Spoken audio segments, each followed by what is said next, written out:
C'est un jour férié, donc nous sommes sur une émission pyjama, jogging, pas de make-up, au moins je me suis coiffé et j'ai fait mes lèvres, ok? Bonjour à toutes et à tous, bienvenue sur Mixeuse TI, l'émission spéciale internet et influenceurs, celle qui revient sur tout ce qu'il se passe dans le monde de YouTube, Instagram, internet au global. Cette semaine, vous allez voir que l'émission est assez différente pour le tour de l'influence. On a pas mal d'actualités, mais qui reviennent pas forcément sur un ou une influenceuse en particulier. Évidemment, nous aurons une grande partie sur le Met Gala à la fin de l'émission, mais vous allez voir que les sujets au milieu de l'émission dans la rubrique Tour de l'influence sont assez corsés pour le coup. J'espère que cette émission vous plaira. N'oubliez vraiment pas de liker, commenter et vous abonner. Liker est le plus important si jamais vous voulez aider à développer les émissions et la chaîne. Et vous pouvez vous abonner si jamais vous voulez me soutenir, c'est gratuit. Au moment où je vous parle, mon épisode de podcast, le nouveau, est également en ligne sur les plateformes d'écoute, donc n'hésitez pas à aller checker ça, tout sera en barre d'infos. D'ailleurs, j'en profite également, j'ai ouvert un serveur Discord, je sais pas si vous l'avez vu, dessus on discute de tout et rien et surtout tout est mis à jour chaque jour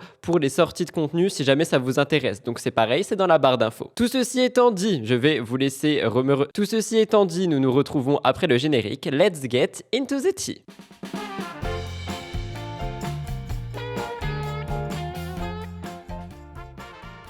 Je n'ai pas vraiment de mise au point à vous faire cette semaine dans MTTI. Je voulais quand même revenir sur un point qui m'a été reproché la semaine dernière concernant Ndiela et Milia Matcha. Les amis, et quand je dis les amis, je parle principalement aux personnes qui n'arrivent pas à faire la différence. Il y a beaucoup de gens qui pensent, et je le répète, que je déteste Ndiela, que je déteste tout ce qu'elle fait, que je déteste qui elle est, alors que j'ai été le premier à la mettre en avant sur ma chaîne en tant que média influence il y a de cela des années. Aujourd'hui, quand je vous reparle d'elle, ce n'est pas non plus que en négatif, c'est juste que je pense que faut que en tant que viewer, consommateur de contenu, faut aussi prendre un certain recul et se dire qu'une personne, un être humain, moi, ne peut pas tout aimer chez une personne, tout apprécier, tout trouver positif. C'est impossible, ce serait totalement hypocrite de ma part. Le truc, c'est que quand ça parle de Andy, tout de suite on dirait que je la déteste, que je veux plus la voir sur les réseaux, etc., etc. Alors que je la follow, je suis le premier à suivre son contenu. C'est juste que parfois, effectivement, il y a des choses sur lesquelles je ne suis pas d'accord avec elle. En tant que média, c'est aussi mon job de vous le dire.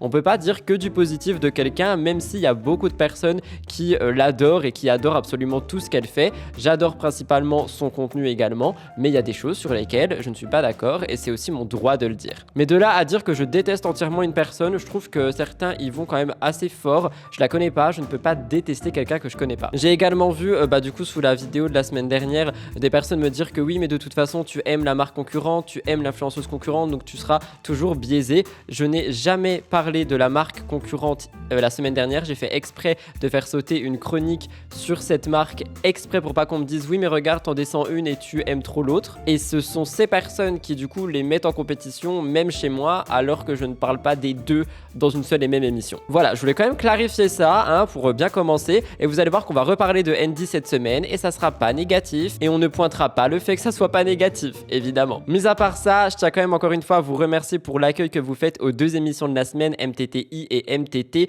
Je sais qu'il y a beaucoup plus de personnes qui me suivent à fond, c'est-à-dire qui me parlent tous les jours, etc., qui adorent MTTI plus que MTT, mais MTT garde quand même sa place principale sur ma chaîne YouTube. Il y a énormément de gens qui découvrent ma chaîne grâce à MTT, je le vois, et c'est notamment grâce aux likes que vous mettez sous les émissions. C'est pour ça que je vous les demande, c'est pas pour faire le mendiant de TikTok avec des likes, ça m'apporte aucun argent les likes, mais ça permet vraiment à l'émission d'être repartagée et mise dans les recommandations YouTube. Donc si jamais vous voulez m'aider de manière gratuite, je le répète, le petit like juste en dessous, il est gratuit et il aide fortement. Et d'ailleurs, en tant que créateur de contenu, je le sais, c'est pour ça que je like et que je commente quasiment toutes les vidéos que je regarde quand je le peux. Voilà pour la petite mise au point Ndiela et algorithme. On va rentrer tout de suite dans les réels de la semaine. On a pas mal de choses qui se sont passées cette semaine, pas mal de candidats. J'ai dit candidats? Oh my god, ça commence mal. Pas mal d'influenceurs et d'influenceuses ont eu des projets, fait parler. Je vous raconte tout ça. N'oubliez pas qu'à la fin des réels de la semaine, on a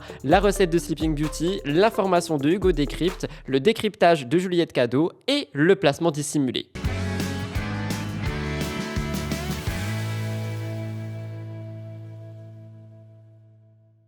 Pour le premier réel de la semaine, cette semaine, je voulais mettre en avant Auria et son petit ami. Je ne sais pas si vous la suivez sur Instagram. Elle a partagé une nouvelle que j'ai trouvée très bien, justement, pour le coup. Elle nous a annoncé avoir adopté un petit chien, donc pour sa famille. Je rappelle qu'elle a déjà un chat. Et c'est quelque chose que j'ai trouvé d'autant plus touchant parce qu'elle a raconté un petit peu l'histoire de ce chien, Charlie, qui justement a été mis devant un refuge dans une boîte en carton. Et son histoire les a beaucoup touchés, raison pour laquelle Auria a décidé de l'adopter. Je vous laisse regarder des petits magnétos que j'ai pu retrouver.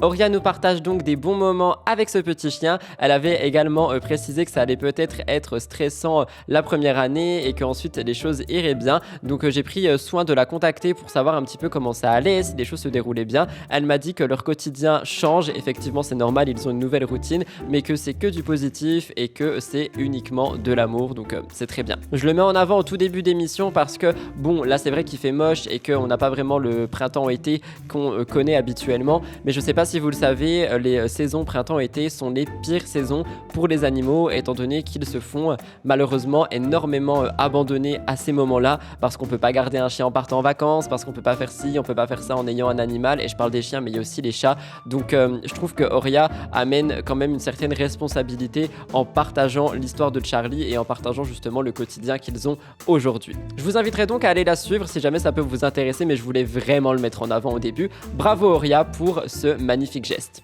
Je vous parle de Caro Nola cette semaine. Ça fait 2-3 semaines que je n'ai pas parlé d'elle. Je vous avais parlé la dernière fois d'elle parce qu'elle avait sorti son livre de recettes. Aujourd'hui, je mets en avant un réel que j'ai trouvé extrêmement intéressant. Si jamais vous travaillez, que vous courez tous les jours, que vous n'avez pas le temps forcément de vous faire des plats élaborés le midi, ou alors que vous avez aussi pas forcément les moyens, sachez que Caro Nola a pour vous tout simplement une astuce qui concerne les lunchbox, qui sont en fait des petits repas assez rapides qu'on peut faire à l'avance, qui prennent pas trop de temps et qui peuvent être à un moindre coût suivant ce que vous mettez à l'intérieur. Je vous laisse avec son réel beaucoup plus expliqué que ce que je suis en train de faire. Regardez. J'ai connu la galère financière. Je me suis installée très vite seule et quand tu rentres dans la vie adulte, que tu dois payer ton loyer, ton électricité, toutes les charges, la vie quoi, tu te rends compte à quel point aller chercher un truc à emporter sur ton temps de midi au taf, ça peut vite représenter des sommes folles à la fin du mois.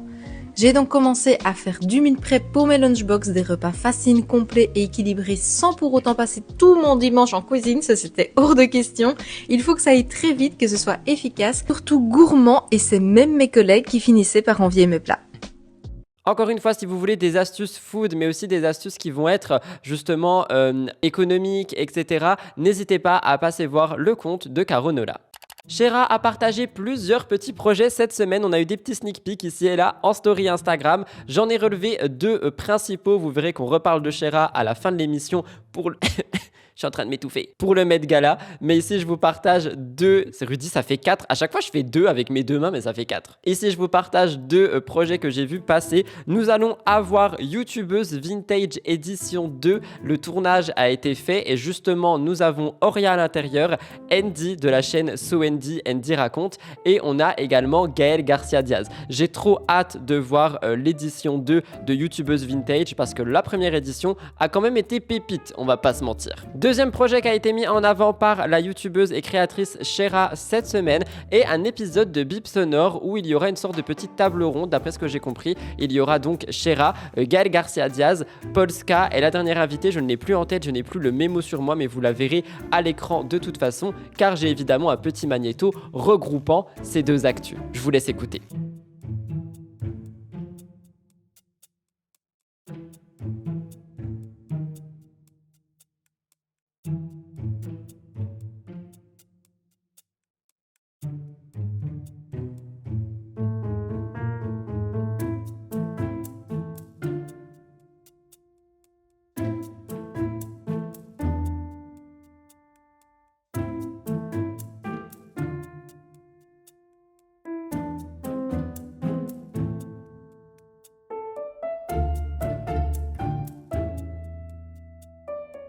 Trop hâte de YouTubeuse vintage et trop hâte de bip sonore. Il est vrai que du coup, vu que je me suis mis sur les plateformes audio pour créer des podcasts, j'adore en écouter aussi. Alors qu'au début, j'étais pas vraiment fan de l'exercice, enfin pas de l'exercice, du contenu, écouter des podcasts, mais c'est vrai qu'en fait, on t'accompagne partout et que t'as toujours quelqu'un avec toi. Donc je trouve que c'est assez intéressant. Donc hâte d'écouter cette table ronde.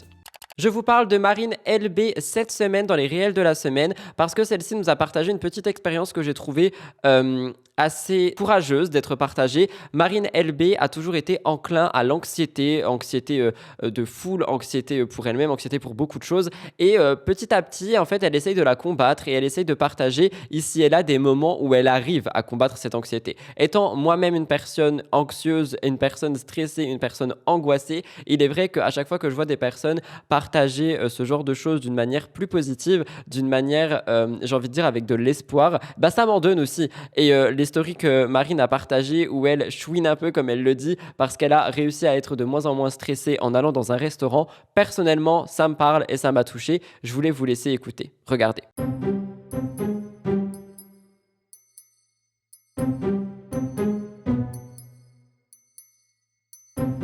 Bravo Marine pour ton combat, c'est vraiment quelque chose qui mérite d'être mis en avant. Vous le savez, je vous l'ai dit, Romy et Anil sont extrêmement présents sur les réseaux sociaux étant donné que ceux-ci sont en Corée pour tout simplement apprendre à y vivre pendant un petit mois. La première semaine, ils étaient avec Yepoda, cette semaine-ci, et je crois que la prochaine, ils sont avec une école. Et Romy nous a donc partagé une petite story time qui a fait pas mal parler sur les réseaux sociaux. Je ne sais pas si vous le savez, mais en Corée, on a quand même pas mal un certain culte de la beauté. Les femmes doivent être comme ça, on doit avoir telle peau, on doit être bien apprêté, bien maquillé, sinon on a l'air sale. Romy va vous l'expliquer. Et c'est vrai que en étant étrangère en Corée, eh bien on a chacun aussi sa routine. On n'a pas forcément envie d'être totalement apprêté tous les jours, d'être totalement maquillé tous les jours. Et Romy en a fait les frais. Il est vrai qu'elle se maquille de moins en moins et visiblement ça s'est fait remarquer. Je vous laisse écouter. Actuellement à la gare de Busan, donc avec Anne, on était là, tranquille, en train de marcher. Il y a un monsieur, il me regarde, il me fait ça, genre en mode se maquiller, et il me montre Olivia. Oui, parce que je suis démaquillée. Quand je vous disais que les Coréennes ne sortent pas démaquillées, enfin c'est très rare, parce qu'il y a vraiment cette pression sociale de tu dois être féminine bien sûr, c'est avoir les cheveux longs, être maquillée, etc. Autant la Corée du Sud c'est hyper futuriste, etc. Il y a eu énormément d'avancées, mais sur les mentalités, il n'y a pas eu la même avancée, je vous le dis. Et alors là, le monsieur, je pense qu'il était choqué que je sois pas maquillée. Tenez monsieur, c'est pour vous, c'est cadeau. Honnêtement, cette story m'a énormément choqué, mais je trouve que c'est bien quand même qu'elle la mette en avant parce que c'est vrai qu'on a toute cette trend autour des pays asiatiques, notamment de la Corée du Sud en ce moment, où on dit que la sécurité est incroyable, la skincare et machin et bidule, trop de choses à faire, plein de gens partent en Corée du Sud, mais un petit peu comme Los Angeles, on montre pas forcément les mauvais côtés qu'on peut avoir également en Corée du Sud, et ici on en a un, le fait d'être maquillé oui ou non peut donc jouer sur la manière dont les personnes nous regardent. Romy l'a très bien expliqué et je trouve que c'est très bien de montrer qu'il n'y a pas forcément que des choses positives dans un pays, dans un endroit, dans une région. Courage à Romy pour ça et honnêtement, je pense que ça a dû un petit peu la marquer. La reine du make-up, la reine de la skincare nous a partagé sa petite routine avant tournage. Alors, je trouve que c'est justement très intéressant d'en parler moi-même dans une de mes émissions parce que je vous l'ai déjà expliqué sur Twitch notamment que j'ai également des routines spéciales tournage. C'est-à-dire que je vais avoir ma routine skincare à moi. Je peux avoir aussi une routine skincare spéciale tournage suivant le glow que je veux ou si je veux justement pas assez de glow et surtout par rapport au maquillage. C'est-à-dire que parfois on me demande « Rudy, tu utilises quoi comme produit et tu les mets où, etc. » Il faut savoir que si vous vous maquillez comme je me maquille pour un tournage dans la vraie vie, vous risquez de ne pas être forcément très joli. C'est-à-dire que par exemple, quand je faisais vraiment des full face avec du contouring, du blush, de l'highlighter, etc., eh bien, ce maquillage était réglé en fonction des lumières qui sont ici, de la lumière qui est derrière, de la caméra, de la distance, etc. C'est vraiment des choses qui sont à apprendre et des choses qu'on peut facilement apprendre en autodidacte. Mais ce que je veux dire, c'est que quand je sors de mes tournages, Elliot, il me disait pourquoi t'as des barres sur les joues et autant de fond de teint, mais c'était justement pour les tournages. Et je trouve que ici c'est intéressant de mettre en avant ce que Marion a expliqué parce qu'elle nous parle donc d'une routine qu'elle fait exprès avant les tournages si jamais elle a justement déjà fait sa skincare il y a quelques heures et qu'elle a besoin d'un coup de rafraîchissement. Je trouvais que c'était intéressant, je sais qu'il y a beaucoup de fans de make-up et de skincare qui me suivent, Marion est la reine, je vous laisse écouter. Je vais vous montrer un truc que je vous montre jamais, c'est les soins, enfin c'est la préparation de la peau que je fais à chaque fois avant de tourner. Il faut savoir que je tourne mes vidéos en général plutôt l'après-midi, donc entre temps je sors mon chien, etc. Donc il faut que je me renettoie un peu le visage, on va dire. Je fais mes soins le matin évidemment, alors après quand ça m'arrive de tourner le matin, quand par exemple l'après-midi je dois aller à un événement ou un rendez-vous, à ce moment-là je fais pas les étapes que je vais vous montrer parce que je viens de faire ma skincare et elle est toute fraîche et je suis toute belle. Mais quand elle a un petit peu de vécu dans la journée et que toute la pollution du dehors et tout, j'enlève un peu tout ça quoi, parce que sinon ça me dégoûte. Déjà je me nettoie le visage et les yeux avec la camomille romaine, l'hydrolat de camomille romaine de chez Aromazone. Donc je mets ça sur un coton. Alors j'ai mis une pompe que j'ai acheté directement sur Aromazone parce que c'est plus simple que d'avoir le gros truc. Ça me permet vraiment d'enlever un peu toute la crasse. C'est assez doux sur la peau. Ensuite, je me mets un petit coup de ce spray de chez Tower 28. Il est à base d'acide hypochloreux. Donc il a des vertus assainissantes, purifiantes, apaisantes, hydratantes, etc. Ça lui donne un petit coup de fouet. Ensuite, si j'ai le temps ou si je vois que ma peau, elle tiraille un peu, ça peut arriver, je mets ces masques-là de Charlotte Tilbury. Je sais pas si vous les connaissez. Ce sont des masques tissu mais secs. C'est incroyable. À savoir que le masque, vous pouvez l'utiliser plusieurs fois. Et ce masque, il prépare la peau, mais incroyable. Alors je le fais pas à chaque fois, vraiment je le fais une ou deux fois dans la semaine, ça dépend.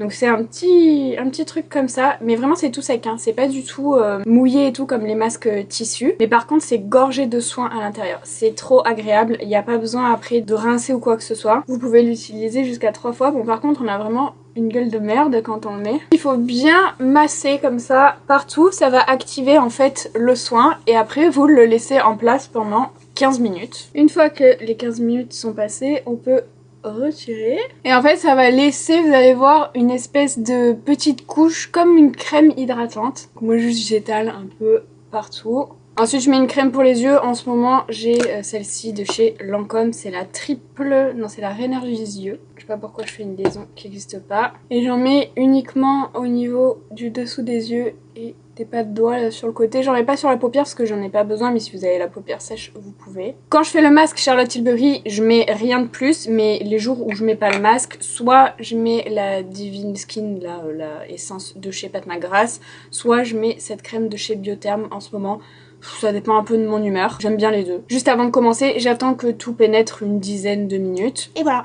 Ah, nous y voilà, nous parlons donc de NDLA. Est-ce que je vais la descendre, comme tout le monde le dit, étant donné que je la déteste, comme tout le monde le dit? Pas du tout. NDLA est donc partie en Corée du Sud et là, elle a voyagé au Japon. Je vous ai expliqué que lorsqu'elle était partie en Corée du Sud, malheureusement, dès qu'elle est arrivée, elle avait eu une angine. Et c'est quelque chose qui a été rapidement réglé parce qu'elle a pu avoir un rendez-vous chez les médecins assez rapide, justement. Mais c'est pas la première fois qu'elle tombe malade, dès lors où elle voyage. Et cette fois-ci, elle arrive donc au Japon et elle nous fait part d'une nouvelle, elle a un orgelet. Alors pour celles et ceux qui ne savent pas ce qu'est un orgelet, c'est quand ton œil gonfle un peu, tu peux avoir un bouton, etc. Rappelez-vous quand j'avais des lunettes de soleil l'année dernière pendant un mois, j'avais eu un chalazion, qui n'est pas du tout un orgelet, c'est autre chose, c'est un petit peu plus gros et plus moche. NDLA raconte donc qu'en arrivant au Japon, elle a une nouvelle maladie, elle a un problème, donc un orgelet, et elle raconte un petit peu ce qui se passe et le fait que des personnes lui disent qu'il faut mettre de l'or sur son œil pour que ça passe. Avant de vous faire écouter, je lui ai personnellement répondu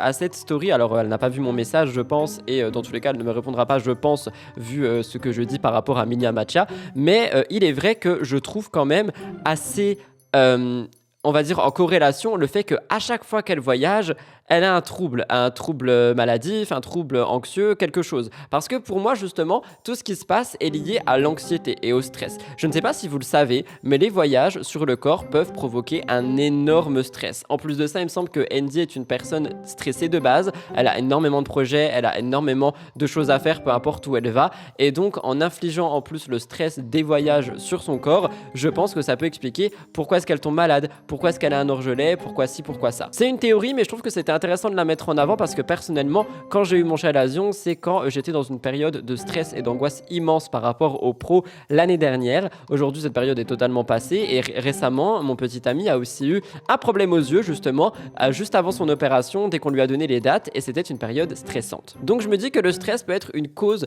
qui a fait que Ndiela a cet orgelet, mais sa communauté lui a dit de mettre de l'or sur son œil. Écoutez.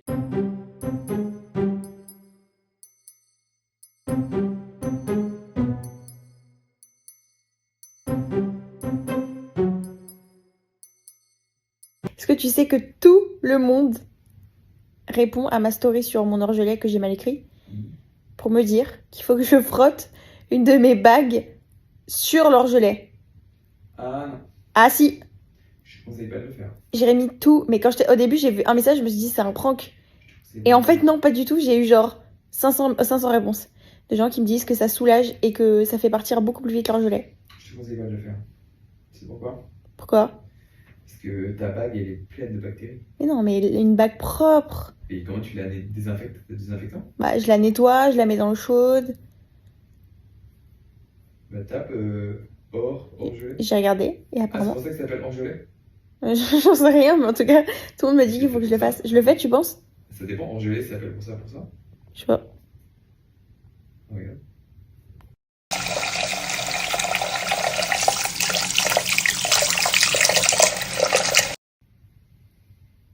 J'ai juste l'air bête, franchement. Arrête. Ils disent laquelle?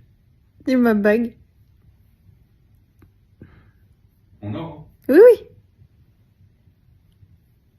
Mais c'est impossible que ça fonctionne, sérieux, c'est une blague. Qu'est-ce que ça peut changer, genre? J'ai besoin d'explications. Est-ce que je le fais bien? Alors honnêtement, j'ai toujours eu des orgelets. D'ailleurs, là au moment où je vous parle, j'en ai eu un cette nuit. Et là ce matin, ça va un peu mieux. Mais ce matin, j'avais littéralement un œil qui disait merde à l'autre. Et j'ai déjà entendu effectivement cette technique de frotter une bague en or sur son œil. Mais j'ai jamais vu que ça marchait. C'est un remède de grand-mère. Alors il y a plein de gens qui disent que ça marche. Moi personnellement, ça n'a jamais marché sur moi. Si jamais vous avez déjà testé cette astuce et que ça a marché sur vous, mettez-le moi en commentaire. Ce qui nous intéresse ici, c'est Andy. Est-ce que ça a fonctionné pour elle? Regardez. J'espère sincèrement que son œil se remettra. Je sais que ça peut être absolument horrible à vivre et que ça peut littéralement traumatiser. Ce matin, quand j'ai vu mon œil repartir un petit peu en cacahuète, je me suis dit oh non, non, non, non, non, non, pas encore. Donc je peux comprendre. J'espère que pour elle, ça passera assez rapidement. Je sais pas si vous le savez, la youtubeuse Style Tonic est chanteuse également. Elle a d'ailleurs sorti un titre qui cartonne, Faut que tu m'aimes. Le titre cartonne tellement qu'il a été entendu à la radio, qu'il a eu plus d'1 million d'écoutes de streams sur Spotify. Et il a également été entendu à la télé. Ouais, rien que ça. Je vous laisse écouter. Nous avons donc eu Style Tonic qui passe dans Marié au premier regard. Et ça l'a fait rire, étant donné qu'elle a reçu plus de messages que pour un autre événement. Écoutez. Je suis en train de manger, je regardais vos DM et j'ai jamais reçu autant. Je suis en train de manger, je regardais vos DM et j'ai jamais reçu autant de messages que actuellement pour me dire que hier ma chanson Faut que tu m'aimes est passée dans Marié au premier regard. Genre quand j'ai annoncé que je faisais l'Olympia, j'ai eu moins de messages. Genre vous êtes plus fiers que je sois passée dans Marié au premier regard que le fait que je fasse l'Olympia. Honnêtement, je dis ça en souriant de manière assez ironique et drôle, mais je suis tellement fier de Style Tonic parce que je la suis depuis des années et on est vraiment passé d'une créatrice de contenu qui avait un petit peu peur de s'affirmer, qui avait peur de montrer que justement elle savait chanter, qu'elle avait des choses à offrir et Faut que tu m'aimes justement parle un petit peu de tout ça, j'ai l'impression. Et ici, on a vraiment quelqu'un, on dirait un papillon. C'était une chenille et là, elle est en mode papillon, elle est en train de butiner partout, elle est en train de vraiment réussir ses projets professionnels. Je trouve que c'est magnifique à voir et je suis un grand fan de sa musique. Bravo Laure si tu passes par là. Vous le savez, je vais déménager en Belgique et donc je commence à m'intéresser à l'actualité qui peut se passer en Belgique. Comme je le lis d'ailleurs partout, c'est le pays de la bière et je sais plus trop quoi. Sachez que je ne bois pas d'alcool, donc c'est pas à moi qu'on va aller faire boire de la bière. Bref, tout ceci étant dit, d'ailleurs, si jamais vous consommez de l'alcool, à consommer avec modération, ça peut être dangereux pour la santé. Tout ceci étant dit, je vous parle de Martin Skin ici, la marque de skincare de Gaël Garcia Diaz, qui est maintenant disponible en Belgique en physique dans plusieurs petits endroits fois, tout a été pointé dans les stories que vous voyez à l'écran. Encore une fois, un petit peu comme Stiltonic, je trouve qu'on est sur quelqu'un qui avance petit à petit, mais quand même grand pas par grand pas dans ses projets professionnels et qui arrive à s'implanter un petit peu de partout. Bravo Gaël pour ça. Une autre story qui n'est pas vidéo, Marie Lopez, dont on va reparler 2 fois dans l'émission, a été une fois de plus invitée sur le talk show Popcorn et je trouve que c'est quelque chose qui a à mettre en avant parce que Marie, pareil, un petit peu comme Stiltonic également, se sentait pas vraiment légitime d'être sur Twitch, d'avoir sa place sur Twitch quand elle avait repris les lives gaming. Elle avait annoncé justement qu'elle avait un petit peu peur, qu'elle se sentait, qu'elle avait peur de pas se sentir à sa place et finalement, au bout de quelques mois, elle s'est rendue compte que le monde de Twitch l'accueillait à bras ouverts. Elle a d'ailleurs pu être invitée une fois pour l'émission Popcorn et puis une deuxième fois et maintenant ça fait une fois de plus et je lui ai dit personnellement également. Je trouve que c'est absolument génial qu'elle soit invitée régulièrement sur cette émission parce que premièrement, déjà cette émission elle est incroyable et ils mettent vraiment en avant le plus de monde possible, j'ai l'impression, et surtout ça donne beaucoup de légitimité et de crédit à Enjoy Phoenix en étant sur la plateforme Twitch, plateforme qui peut être très compliquée pour les streameuses, croyez-moi. Donc bravo Marie pour ça et hâte de voir la suite, mais je trouve ça très bien qu'elle soit invitée régulièrement. Avant de passer aux 4 réels hebdomadaires, je vous parle de Océane Hamsler qui a une collaboration visiblement avec Bridgerton, donc une série sur Netflix qui fait carton d'ailleurs, hein, tout le monde n'arrête pas de théoriser sur la future saison et Océane visiblement elle semblerait avoir une collaboration avec eux et c'est quelque chose qu'elle a expliqué, on a vu des photos ici et là, elle en parle d'ailleurs dans un réel make-up rapidement, je vous laisse écouter. Moi je me regarde et je me dis est-ce que t'as vraiment besoin de tout ça ? Et la réponse est toujours oui, vraiment toujours oui, en mode est-ce que t'as vraiment besoin de tout ça honnêtement ? Oui c'est vital. En fait je trouve qu'il y avait beaucoup plus de mérite à l'époque de Bridgerton d'être fraîche parce qu'en fait là-bas ils faisaient pas d'injection, ils devaient se démerder avec de la bave d'escargot et tout et être fraîche, genre quand t'étais fraîche t'étais vraiment fraîche, c'est toi et vraiment ton destin. Allez va-t'en. Beauty Blender ressemble à des fesses, mais genre de façon absolument évidente, genre là je vois des fesses de cochon, là je voyais un cœur. Fesses de cochon, cœur, c'est fou. She's giving, she's absolutely giving. Donc on met un maximum de blush, il faut avoir l'air un peu intimidé, voilà. On va créer un léger fumé, tu vois. On sait pas comment on va faire, mais on va essayer de faire. Bouge pas, 2 secondes, attends, bouge pas.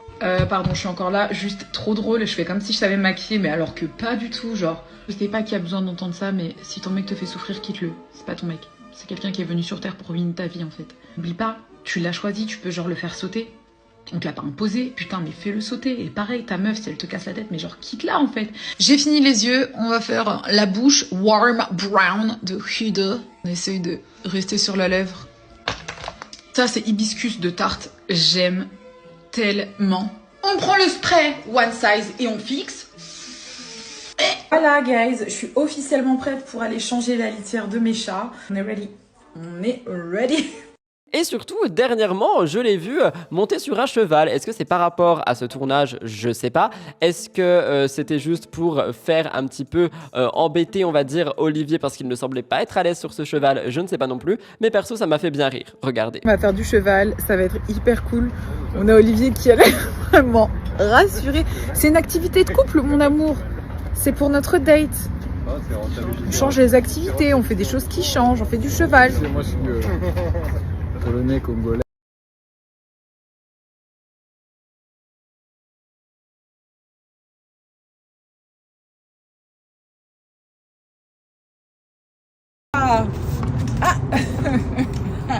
Non, tu dois pour la caméra.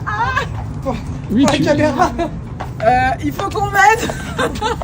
Quoi qu'il en soit, Océane cartonne dans tous ses contenus. C'est quelque chose qu'il faut quand même mettre en avant. Et d'ailleurs, nous risquons de reparler d'elle dans un petit instant.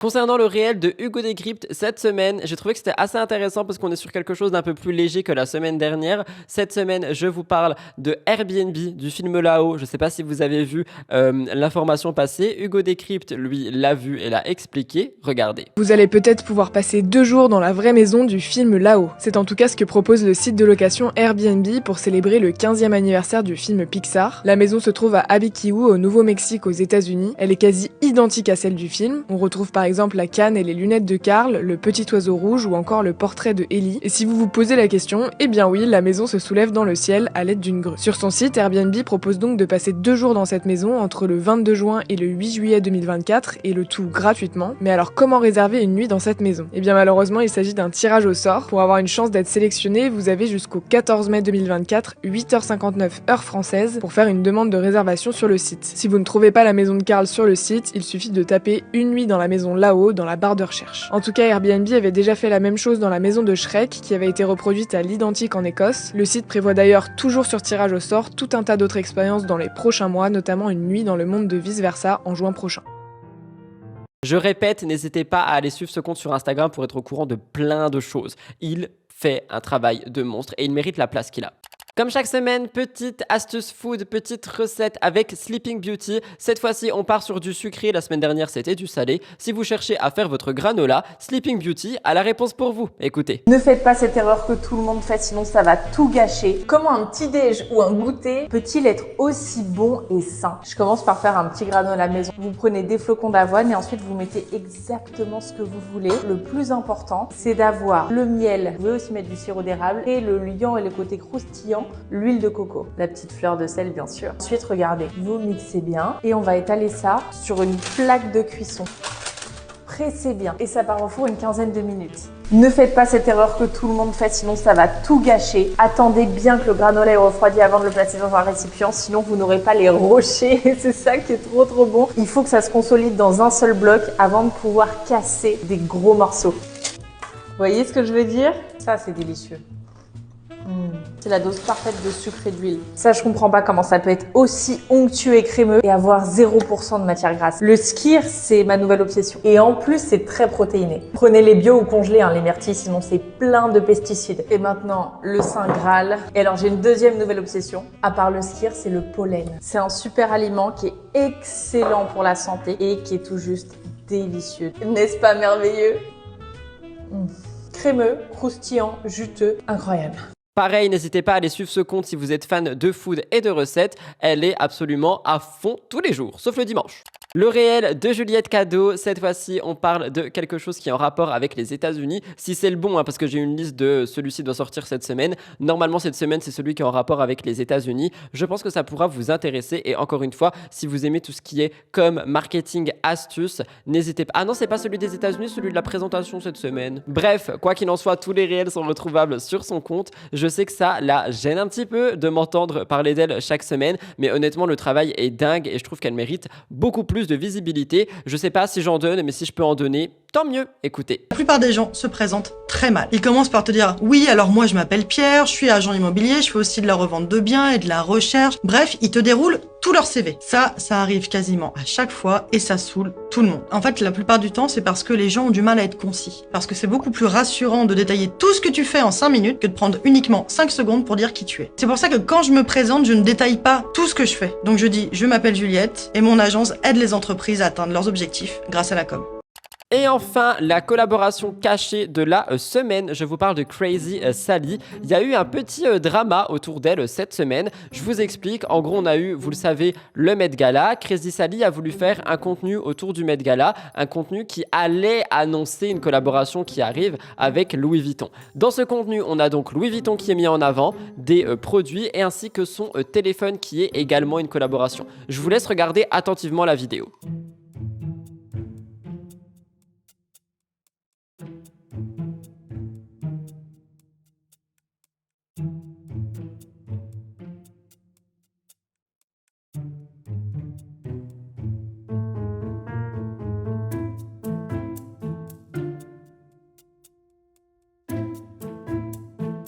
Le problème, c'est qu'on a donc eu des commentaires laissant comprendre que Sally devait annoncer que ceci était une collaboration, que à l'intérieur il y avait des produits qui étaient rémunérés, comme je répète le téléphone qui est un téléphone avec lequel elle est en collaboration à l'année, et aussi les cadeaux Louis Vuitton. Sally a répondu à ce commentaire en expliquant que elle partage simplement une expérience, que c'est un petit peu le teaser de sa collab qui arrivera le lendemain, et que c'est comme si elle parlait de Schweppes. Sauf qu'on a eu un commentaire ultra pertinent en dessous de ça, et d'ailleurs tous les commentaires dont je vous parle ont été supprimés, mais on a eu un commentaire super pertinent en dessous de la story Schweppes expliquant que, mais du coup, si on prend ton exemple de Schweppes, est-ce que c'est toi qui as payé tous les trucs Louis Vuitton que tu montres pour ce contenu, et est-ce que c'est toi qui as payé le téléphone Samsung que tu montres sur ce contenu? Et si c'est pas le cas, effectivement, même si c'est un contenu qui n'est pas sponsorisé par la marque, il faut préciser que dessus, on a des produits qui ont été offerts. Personnellement, c'est ce que je fais et c'est quelque chose qui est inscrit dans la loi influence. Quelqu'un a donc décidé de pointer ça et de l'expliquer beaucoup mieux que je suis en train de vous le faire. Je vous parle évidemment du compte Lix Media que je mets en avant chaque semaine. Je sais qu'il y a des personnes qui n'apprécient pas son travail, qui n'apprécient pas sa manière de parler, mais je suis désolé, au moins les informations sont claires et elle est au courant de ce dont elle parle. Et d'ailleurs, Lix Media a aussi été bloqué par Crazy Sally. Je vous laisse écouter. Je vois beaucoup cet exemple chez les influenceurs, influenceuses, et en fait, ce n'est pas la production qui est prise en compte, mais c'est l'intention commerciale. À partir du moment où vous mettez en avant, et c'est le cas avec LVMH ici, qui est une mise en avant claire, eh bien c'est une publicité. Simple. Pas de débat, pas de machin, de trucs. Donc le signalement, pour info, suscite un contrôle de la DGCCRF et surtout une amende et potentiellement un impact sur l'image de la personne concernée. Donc voilà, je l'ai dit la semaine dernière avec Anna RVR, mais j'ai envie de croire que parfois il y a des choses qui sont juste pas vraiment comprises, qui sont juste pas vraiment claires et que peut-être les choses vont avancer. Mais malheureusement, encore une fois, nous avons donc des créateurs et des créatrices qui sont extrêmement suivis, qui n'arrivent pas à dire clairement les choses, et ce sont les petits créateurs et les petites créatrices dont je fais partie qui prenons tarif pour tout le monde. Je trouve que c'est dommage parce qu'il y a aussi des grands qui se donnent à fond, qui écrivent produits offerts sur chacune de leurs stories, qui écrivent collaboration à chaque moment où ça correspond dans leur vlog, qui écrivent invitation dès qu'il faut le mettre. Je trouve que c'est dommage. Honnêtement, je trouve vraiment que c'est dommage. Tellement dommage que j'ai failli casser mon iPad. Vous me direz ce que vous en pensez. Voilà tout le monde pour les réels de la semaine. C'était la big part of the émission. N'oubliez pas de liker, commenter, vous abonner, ça aide beaucoup. Je vous retrouve après le jingle à la Friends pour le tour de l'influence. On a quelques petites choses. Je vous l'ai dit, ça va faire influenceur général, influenceur général, influenceur général. Je pense que vous allez apprécier. J'espère. Jingle.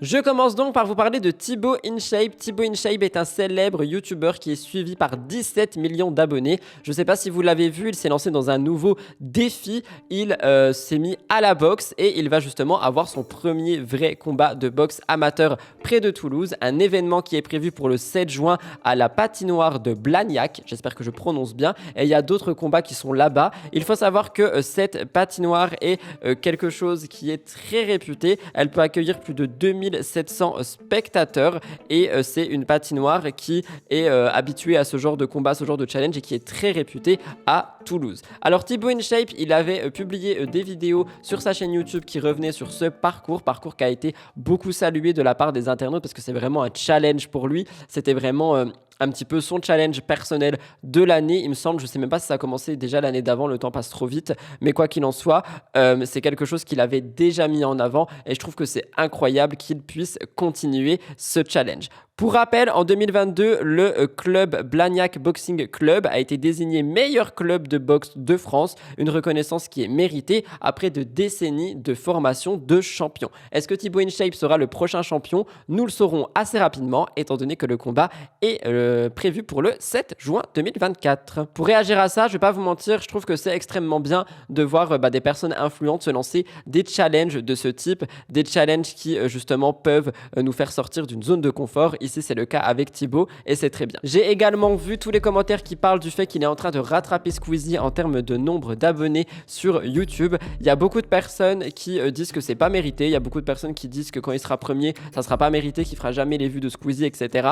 Alors honnêtement, je vais avoir un avis un petit peu mitigé par rapport à ce qui est dit ici. C'est-à-dire que effectivement, je pense que les vidéos longues de Thibaut ne feront jamais les vues que Squeezie fait, parce que Squeezie a un format long qui cartonne depuis des années et des années.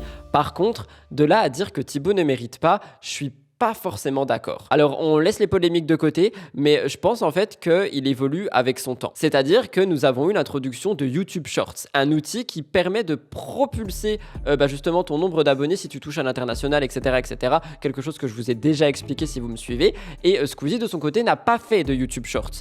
Thibaut, lui, a décidé d'évoluer avec le temps et les outils qu'on lui a donnés sur sa carrière YouTube. Et donc honnêtement, je vois pas pourquoi est-ce qu'on parle de non-mérite. Enfin, je trouve que c'est dommage parce qu'il utilise simplement un outil qui est mis à sa disposition et qui est gratuit pour booster sa chaîne. Donc honnêtement, il travaille quand même s'il y a cette polémique également autour du plagiat qui est fait sur certains shorts de grands créateurs de contenu. Mais je trouve que c'est quand même assez dur de dire qu'il mérite pas. Mais si vous voulez mon avis, peu importe qu'il passe premier ou même, je sais pas, premier international avec des shorts, dans mon cœur, Squeezie restera le premier YouTuber de France. Mais de là à dire qu'il mérite pas, c'est un peu dur quand même. J'ai vu cette actualité sur le média Jean d'Internet, j'ai un petit peu tout réécrit. On voyage dans le monde du streaming. Je vous parle de Zerator, un des streamers les plus connus de la plateforme Twitch, a lancé la 4e édition de Zlan, Zlan, je sais pas comment ça se prononce, je suis novice. Depuis les débuts en 2020, cet événement de e-sport est devenu une institution. On voit énormément de passionnés de jeux vidéo, passionnés de compétition en ligne. Cet événement, c'est bien plus qu'un simple tournoi. On a évidemment un rendez-vous incontournable pour la communauté du gaming entre abonnés, streamers. On a du divertissement, de la compétition et on a surtout une interaction. Pour ceux qui ne connaissent pas l'événement Zlan, Zlan ou Zlan, c'est un tournoi de e-sport diffusé sur Twitch, donc la plateforme de streaming dont je vous parlais tout à l'heure. Ça fait 4 années consécutives que le streamer Zerator anime cet événement. Il invite des streamers à s'affronter dans des séries de jeux vidéo variées. Évidemment, à la clé, une belle somme d'argent. Pour cette 4e édition, l'événement se déroulera du 10 au 12 mai. On a une finale qui sera ouverte au public au Zénith de Montpellier le 12 mai à partir de 13h. Avant ça, il y aura 198 participants qui vont être tirés au sort et qui vont s'affronter pour tenter de décrocher ce jackpot de 52 024 €. Les sélections des participants ont débuté en mars 2024, se sont déroulées à travers certains critères sur leur chaîne Twitch. Donc on avait le nombre de vues, etc. Et aujourd'hui, ils sont donc qualifiés pour le tournoi. Si jamais vous voulez suivre cet événement, les billets pour la finale au Zénith de Montpellier sont déjà disponibles. On a des prix qui vont de 40 à 50 €. Je sais qu'il y a beaucoup de personnes qui me demandent de parler un petit peu du côté Twitch, du côté streaming dans MTTI. Je le fais ici et je le répète, si jamais vous avez des envies d'actualité ou peu importe, mettez-les moi en commentaire les amis. Si jamais vous voulez que je parle d'un streamer, d'une streameuse, de ce qu'il se passe dans le monde du streaming, c'est en commentaire que ça se passe. N'hésitez pas. En tout cas, je suis vraiment novice par rapport à tout ce qui va être contenu Twitch, etc. J'ai déjà parlé de Zerator et j'ai déjà vu que c'était effectivement un streamer qui était très engagé auprès de ses contenus et sa communauté. Cet événement le montre. On mélange TVR et influence, on parle de Secret Story, c'est la 2e actualité que j'ai pu voir sur le média Jean d'Internet. Alors on le sait, Secret Story a fait un retour fracassant sur tous les écrans de télévision TF1, mais il y a quelque chose que j'avais pas forcément compris, même si je vous en ai parlé, du fait qu'il faisait en sorte d'avoir beaucoup de TikTokers, etc. Jean d'Internet a mené son enquête et effectivement, ils se sont bel et bien appuyés sur TikTok pour réussir à donner un air frais à Secret Story. Alors, cette émission, on le sait, elle a été énormément suivie et très connue en France. Et pour cette 12e saison, la production a mis en avant un casting qui reflète certaines attentes actuelles des spectateurs, comme le rapporte le média, en incluant plusieurs TikTokers parmi les participants. Alors moi, je vous l'avais mis en avant et je vous avais dit que c'était une des raisons pour lesquelles j'avais pas forcément envie de regarder Secret Story, que j'aimais pas trop la vibe que ça a, que je trouve que ça avait perdu le charme que j'aimais bien avoir avant. Mais cette fois-ci, on a donc des influenceurs qui ont été choisis parce qu'ils sont populaires sur les réseaux sociaux et ont réussi à apporter une certaine dimension à l'émission qui fait que on a beaucoup d'internautes qui vont rejoindre le camp téléspectateurs pour assister à Secret Story. Les TikTokers qui sont présents ont été mis en avant par le média Jean d'Internet. Moi, je n'en connais aucun, mais c'est vrai que entre leur présence et leurs secrets qui sont assez variés et assez étranges pour certaines personnes, on va juste dire qu'ils sont inhabituels. Effectivement, l'émission fait parler. Alors, en plus d'avoir des TikTokers qui ramènent des internautes pour regarder l'émission, on a aussi toutes les personnes qui sont pas contentes de voir des TikTokers et qui en parlent sur les réseaux sociaux. Et on a également, du coup, tous les fans de ces TikTokers qui vont faire des petites vidéos sur TikTok en parlant du fait qu'il y a tel TikToker dans l'émission. Vous imaginez la visibilité que Secret Story se fait avec cette histoire de TikTok, il s'appuie très bien dessus. D'ailleurs, Secret Story a son propre compte sur X et sur TikTok et c'est quelque chose qui montre qu'ils veulent vraiment être engagés dans l'ère du temps et qu'ils connaissent l'importance des réseaux sociaux dans tout ce qui va être les médias, la télévision, etc. Comme le rapporte le média, et je terminerai là-dessus, malgré toutes les critiques qu'on peut avoir sur cette saison, Secret Story a su se réinventer avec un succès flamboyant grâce à TikTok et son engagement auprès des communautés en ligne. On parlait de Thibaut InShape, je vous parle de Juju Fitcat. Juju Fitcat, vous le savez, elle a récemment été animatrice sur M6 pour la France, a un incroyable talent. C'est un contrat qui a été reporté étant donné qu'elle recommence cette année. Dans une vidéo qu'elle a diffusée le 29 avril, elle annonce cette nouvelle, mais elle annonce aussi avec regret qu'elle n'a pas pu participer à Danse avec les stars. Alors, elle avait eu justement une chance de pouvoir participer à DALS 13. D'ailleurs, elle faisait énormément de danse sur les réseaux sociaux, mais elle n'a pas pu y participer à cause d'un problème de santé. Elle explique qu'elle a préféré mettre en avant sa santé plutôt que d'essayer de participer à cette émission et ne plus jamais la refaire après, et c'est quelque chose que je trouve qui est honorable. Je vous laisse écouter Juju. Juju, à quand Danse avec les stars? Est-ce que tu as envie de faire Danse avec les stars? Est-ce que tu aurais envie de faire saison 2 Danse avec les stars d'internet? Franchement les gars, oui,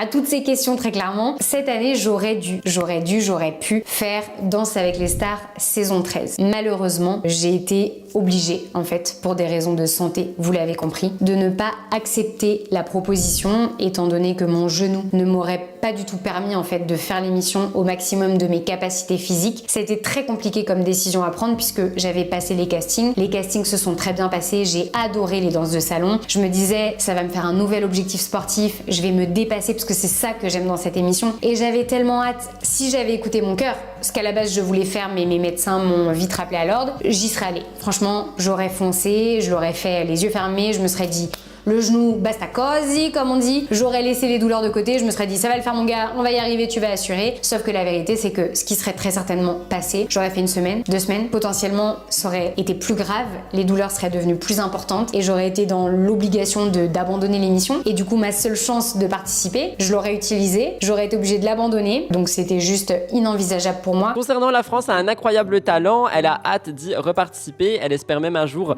pouvoir aller peut-être plus loin avec M6.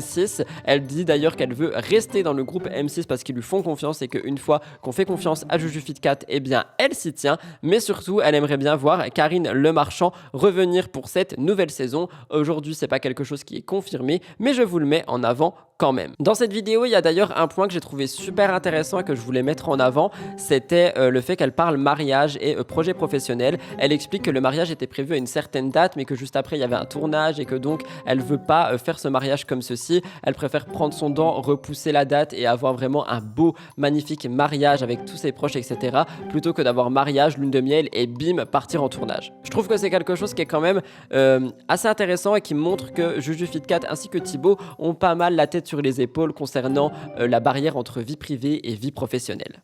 Sujet très important qui mérite énormément d'attention, je vous parle de Keyona, artiste drag qui a brillé sur Drag Race France et qui a remporté cette saison d'ailleurs. Elle a aussi fait pas mal de bruit et sensations dans Danse avec les stars. Elle a un parcours impressionnant dans ces 2 émissions. Malheureusement, elle montre que quand on est une candidate ou un candidat qui est racisé, c'est quelque chose qui fait pas mal parler. Je cite ce que j'ai pu trouver, son passage en Danse avec les stars a été salué, son niveau de compétence surpasse largement celui de ses concurrents, mais son élimination a suscité l'incompréhension, alimentant des spéculations quant à la véritable raison derrière cette décision. Keyona est une artiste LGBTQ+, et racisée, et donc elle a dû surmonter certains obstacles en termes de visibilité pour sa popularité. Elle dit que sa participation à un programme phare comme Danse avec les stars est souvent associée à une image de glamour et d'acceptation, mais ça a mis en lumière des défis auxquels sont confrontés les artistes minoritaires dans l'industrie du divertissement. Keyona a partagé un message fort soulignant la réalité des inégalités raciales en France.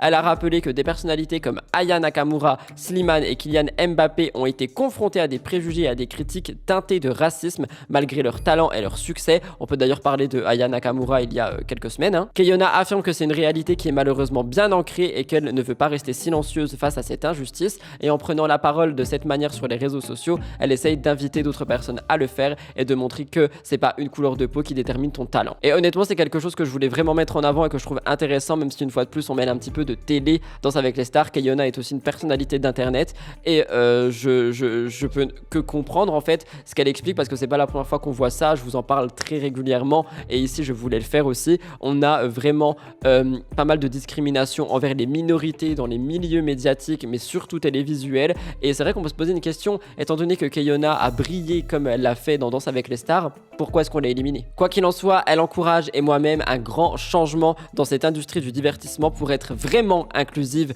et surtout équitable pour tous les artistes, étant donné que c'est cool de vouloir se dire être inclusif et finalement de te couper l'herbe sous le pied. Et ici on parle de Kayona, mais je pense qu'il y en a beaucoup d'autres qui peuvent témoigner.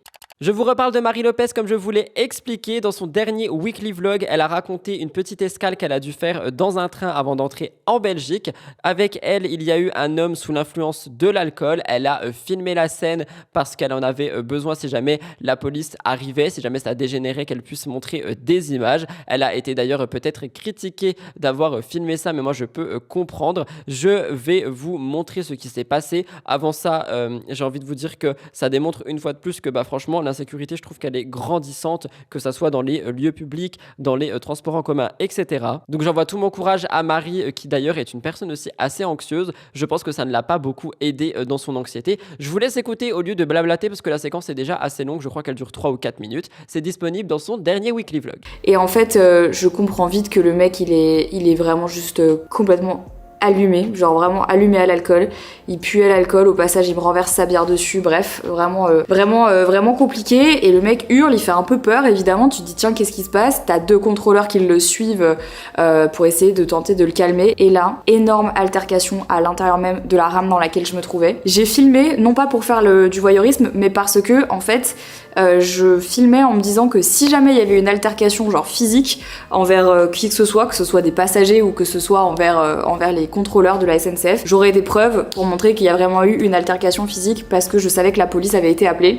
Donc je m'étais dit vas-y je filme parce que si jamais il y a un problème je pourrais filer les vidéos à la police et on pourra prouver qu'il y a eu une agression. Bref, au bout d'un moment après ça, ça commence à durer un peu longtemps, ça fait 2-3 minutes que le mec est en train de s'énerver dans la rame, impossible de le calmer, il devient presque violent en fait avec les équipes de la SNCF. Il y a quand même un moment où j'ai eu un peu peur, je me suis dit ça y est ça va en venir aux mains. Et donc du coup à ce moment là il y a un autre contrôleur de la SNCF qui est venu et qui nous a fait sortir de la rame parce que c'est vrai que le mec devenait complètement incontrôlable et il commençait à s'en prendre même aux passagers qui étaient juste à l'avant et ça devenait un petit peu chaud, surtout qu'en plus de ce que j'ai compris, les agents de la SNCF n'ont pas le droit en fait de toucher le monsieur ou en tout cas d'essayer de le contrôler parce que ça c'est aux policiers de faire ça et ils étaient pas encore en train d'arriver donc c'était un peu tendu. Donc on a commencé à changer de rame et en fait au moment où j'ai commencé à faire mes affaires, les policiers sont arrivés et ils l'ont sorti et ils l'ont plaqué au sol dehors, enfin bon bref toute la procédure, bref le mec hurlait, bon il était complètement alcoolisé en fait, il était sous le pauvre. Et donc du coup on a dû sortir du train parce que je ne savais pas et je comprends toujours pas pourquoi la procédure a été faite comme ça, mais quand il y a ce genre d'altercation avec un passager dans le train, tout le train doit évacuer et doit attendre le prochain train en monter dans un autre train. Et en fait il était 21h10 quand c'est arrivé et le train d'après était à 22h. Donc de 21h10 à 22h j'ai attendu dans la gare de Lille avant de pouvoir reprendre le train de 22h pour faire Lille-Bruxelles. Je vous avoue que franchement j'avais grave la haine, j'étais en mode mais putain, enfin tout ça à cause d'un gars qui ne va pas bien et qui s'en est pris à des gens qui n'avaient rien à voir dans l'histoire quoi. Donc vraiment je suis rentrée extrêmement tard, c'était vraiment chiant. J'ai eu peur en vrai, j'ai eu un peu peur, je vais vous dire la vérité, franchement j'ai pas souvent peur parce que j'essaye de jamais penser à tout ce qui pourrait arriver parce que déjà que je suis anxieuse, donc si en plus de ça je commence à m'imaginer genre des théories terribles, je sortirai plus de chez moi. Mais évidemment quand ça s'est passé et que le mec a commencé à débouler, genre j'ai eu un sursaut où je me suis vraiment dit punaise attends, si là le gars pour X raison il a, c'est horrible ce que je vais dire mais si le mec pour X raison genre je sais pas il a un couteau, il est trop alcoolisé, il a une arme, on n'en sait rien, qu'est-ce qu'on fait en fait, vraiment qu'est-ce qu'on fait? Et ça m'a vraiment, pour le coup ça m'a vraiment un peu choqué, ça m'a vraiment fait un peu flipper et en fait pas du tout, c'était juste un mec qui a pas su contrôler sa quantité d'alcool ingéré et qui a commencé à faire une esclandre en plein milieu du train et de la rame. Donc ouais, sacré story time, je peux vous dire que j'étais pas bien. Est-ce que vous vous sentez safe dans les transports en commun? C'est vraiment la question que j'ai envie de vous poser ici. N'hésitez pas à me dire ça juste en dessous. Et enfin, évidemment, le Met Gala. Aya Nakamura et Lena Situation ont brillé de mille feux lors de l'apparition au Met Gala 2024. Une présence qui a été assez étonnante, mais qui a captivé absolument tout le monde, notamment l'élite mondiale de la mode. Vous le savez certainement, le Met Gala est connu comme étant l'événement le plus prestigieux de l'industrie de la mode des dernières décennies et c'est bien plus qu'une soirée mondaine. Comme le rapportent les médias, c'est une véritable institution où on a des stars et des créateurs qui rivalisent pour créer des moments iconiques qui marqueront l'histoire de la mode. À l'origine de cet événement, c'était pour collecter des fonds pour soutenir le département du Costume Institute of Metropolitan Museum of Art à New York. C'est quelque chose qui a été dirigé par la main de maîtresse de Anna Wintour, la rédactrice en chef de Vogue. Ce qui distingue le Met Gala des autres événements, c'est le dress code rigoureux qui est imposé aux invités, qui doivent aussi avoir un ticket d'entrée dont le prix peut atteindre 20 000 à 30 000 dollars. Au-delà de cet aspect financier, il faut savoir que c'est Anna Wintour elle-même qui décide des invités et elle fait vraiment en sorte que l'élite qui est là-bas représente la mode ou propose des perspectives novatrices dans ce domaine. Parmi les habitués, on peut voir Rihanna, Zendaya, on a également eu Lena en 2022. Cette année, elle fait son retour, mais elle est accompagnée d'une autre figure de la scène française, Aya. Aya Nakamura a illuminé tous les podiums de la Fashion Week dernièrement et cette fois-ci, elle a choisi une robe signée Balmain pour honorer le thème de cette année, Jardin du Temps. Je vous laisse regarder, j'ai des vidéos de Lena et de Aya.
La tenue de Aya était argentée, c'était un hommage subtil aux fleurs du temps évoquées dans la nouvelle La Belle et la Bête et ça ajoute une touche de magie et d'éclat à sa présence sur le tapis rouge. J'espère qu'on parle vraiment de La Belle et la Bête parce que l'autre coup j'ai fait une petite erreur et j'ai peur de refaire une erreur de culture mais pour moi c'était La Belle et la Bête, c'était Sleeping Beauty le thème. La vérité je vérifie, j'ai peur. La Belle au bois dormant, pardon, I'm so sorry. Oh, je viens de faire tomber mon iPhone, tant pis. Mais alors pourquoi il y a la rose? Il y a la belle il y a une rose dans La Belle au bois dormant. Je suis perdu. Mais oui, c'est Sleeping Beauties. Donc oui, effectivement, c'est La Belle au bois dormant. Enfin, les Belles au bois dormant. Bref, Lena Situation, elle avait une création de Schiaparelli qui mettait en valeur des bijoux absolument magnifiques. On avait un look assez avant-gardiste et elle a évidemment illuminé toutes les pistes. Ses apparitions au Met Gala ont été remarquées et saluées comme un véritable triomphe pour la mode française. Bravo à Aya et Lena. Et quelque chose que j'ai envie de mettre en avant et qui a été mis en avant, c'est que les deux personnes françaises qui ont représenté justement notre pays au Met Gala ont des origines et je trouve que c'est incroyable. D'ailleurs, on a eu Seb Lafrite qui a félicité Lena à sa manière, regardez.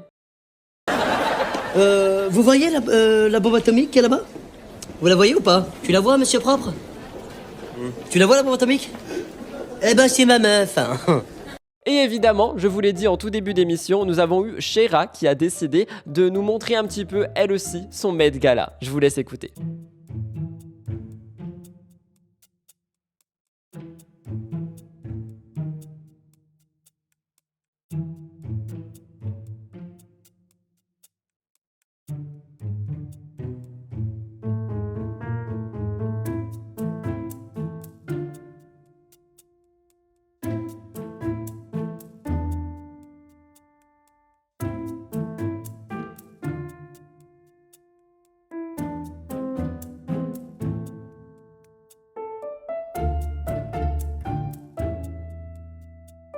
Honnêtement, c'est un grand bravo pour Aya Elena, c'est quelque chose qui a été mis en avant par énormément de médias, mais je trouve que c'est vraiment incroyable, elles doivent être si fières d'elle. Voilà tout le monde pour le tour de l'influence, je vous ai dit qu'il était un petit peu différent. On va passer aux comptes à découvrir et aux vidéos à découvrir cette semaine également. Je le répète, n'oubliez pas de liker si vous voulez m'aider. Jingle, c'est parti!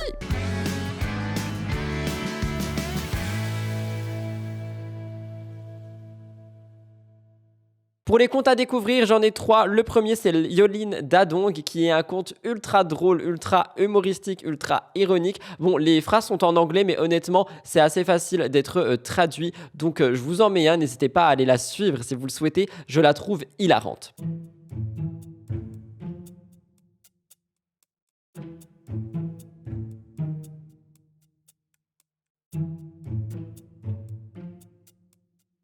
Le deuxième compte, pareil, est un compte international. Je vous parle de Alexandra Oz, qui reprend pas mal de petites, on va dire des sound effects, mais des citations, qui les fait pareil de manière très drôle, très humoristique. J'avais envie de rire cette semaine. Je la trouve excellente dans ce qu'elle fait, dans son petit lip sync. Je vous laisse écouter. If I look materialistic, why would you ever approach me with no materials? That is insane. That is crazy. Get out of my face. Et enfin, pour une française, je vous mets Le Monde de Salomé, qui est beaucoup plus active sur YouTube que sur Instagram, mais j'ai pu trouver un réel sur Instagram, du coup je vous le mets. On parle de make-up, on parle de déco, on parle de DIY, on parle vraiment de choses qui sont très intéressantes, je trouve. Je sais pas si vous la connaissez, mais elle mérite beaucoup plus de visibilité. Je vous la mets en avant. Aujourd'hui, je vais me maquiller avec la palette Desert Rose de Zao Makeup. C'est une palette 3 en 1, donc parfaite pour l'été quand on part en vacances. Il y a la partie teint, la partie pour les yeux et la partie pour les lèvres. Je commence donc par prélever le bronzer et je vais venir réchauffer mon teint. Ça se fond tout seul à la peau. Je prélève le blush. Ça va venir rehausser un petit peu le teint. J'ai l'impression que vous le voyez pas trop, mais il est pourtant bien présent, hein. Il est bien pigmenté. Je termine avec l'highlighter que j'applique uniquement sur le haut des pommettes. Et j'en mets aussi un tout petit peu ici. Avant toute chose, évidemment, comme toujours, base à paupières. Je commence avec le fard beige rosé que je vais appliquer sur toute la paupière pour unifier un petit peu. Je prends ensuite le fard vieux rose que je vais mettre en creux de paupière et en coin externe. J'en ai pas pris énormément, je veux juste marquer un petit peu le creux. Zao Makeup, c'est vraiment une marque que j'aime beaucoup, 100% naturelle, 100% vegan. Là, la palette, vous voyez, il y a des petits trous derrière. Elle est rechargeable quand vous avez terminé les fards ou si vous voulez échanger, vous pouvez acheter juste la recharge sur le site. Je prends ensuite le fard lumineux au doigt directement et je l'applique du coup en coin interne pour illuminer. Vous pouvez rester comme ça si vous voulez un make-up hyper naturel. Moi je prélève le fard gris et je l'applique en ras de cils pour intensifier un petit peu le make-up. Un tout petit peu de fard vieux rose en ras de cils inférieur. Je mets un petit peu de mascara et voilà. Puisque je suis partie sur un maquillage assez naturel, je vais prendre le gloss. Hyper naturel au niveau du rendu, il est pas trop brillant. Et donc voilà pour ce maquillage réalisé entièrement avec cette palette. Et la marque m'a donné un code promo avec le code Salomé15. Vous avez moins 15% sur tout. Comme d'habitude, n'oubliez pas de m'envoyer vos comptes à découvrir en commentaire et en DM. Ça me fera plaisir de mettre en avant celles et ceux que vous voulez voir en avant.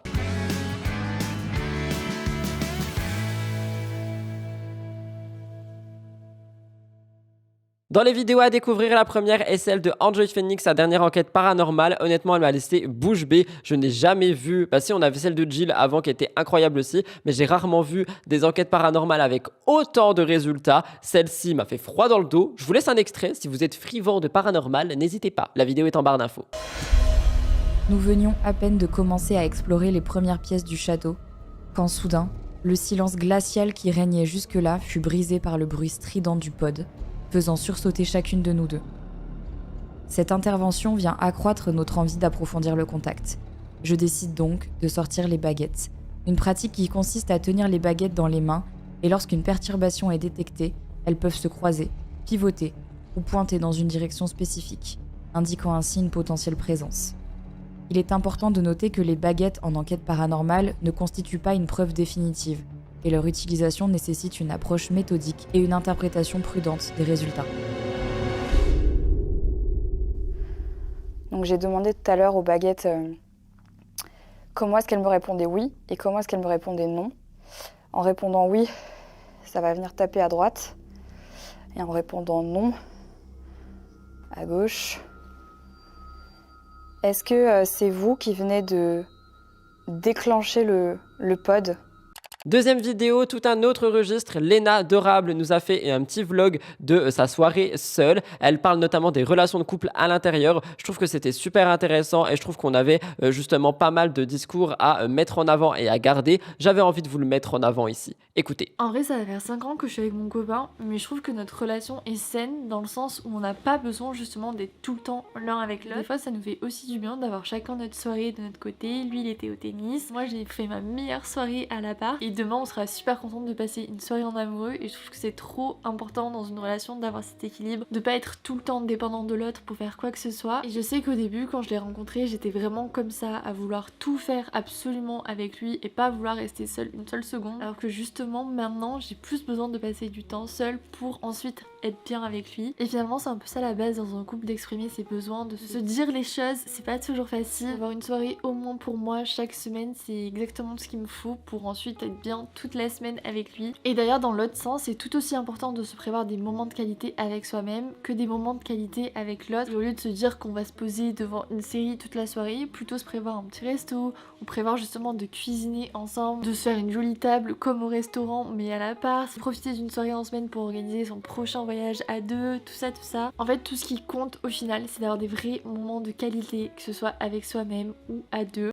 Et enfin, la dernière production de Océane Hamsler a été une pépite. On parle effectivement de la future star de K-pop. J'ai trouvé que c'était une vidéo qui était incroyable. On a pu découvrir plein de talents. Il y avait énormément de choses à voir et surtout une opportunité de dingue pour le ou la gagnante. Je spoil pas trop si jamais vous l'avez pas vu. Je vous mets simplement 2-3 petits moments. Honnêtement, ça vaut le détour. Si jamais vous savez pas quoi regarder en ce jour férié, finissez MTTI et foncez voir les 3 vidéos que je viens de vous mettre. Dans cette vidéo, guys, on est à la recherche de la prochaine star de la musique, de la chanson, qui a une affinité avec le monde de la K-pop. C'est un goût de bonbon et elle est très belle, vous pouvez la garder dans un coin quand vous l'avez terminée. Mon petit frère fait ça. Je suis rentrée dans sa chambre, j'étais outrée. Il y avait plein de canettes, j'ai pas compris. On va faire passer des auditions à plusieurs talents. Ensuite, on va choisir une seule personne à qui on va faire enregistrer un son en studio. Et puis finalement, cerise sur le gâteau, cerise sur le foutu cake, cette personne va enregistrer son propre clip. Bienvenue dans Glabel Star.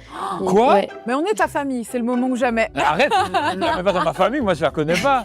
J'ai pas envie de te stresser parce que c'est vrai, comme tu disais dans ces compétitions, ils mettent jamais à l'aise et tout, mais moi je serais intransigeant. Yes. Avoir de la performance de qualité. Mais vraiment, t'as pas de cœur. Voilà tout le monde pour votre émission MTTI de la semaine. J'espère qu'elle a pu vous intéresser, vous plaire. N'oubliez pas de liker, commenter et partager. On se retrouve la semaine prochaine pour une nouvelle émission spéciale internet. Sinon quoi, à la fin de semaine pour une enquête et dimanche pour MTT. Passez un bon jour férié et si jamais vous travaillez, bon courage, ici aussi, ça taffe.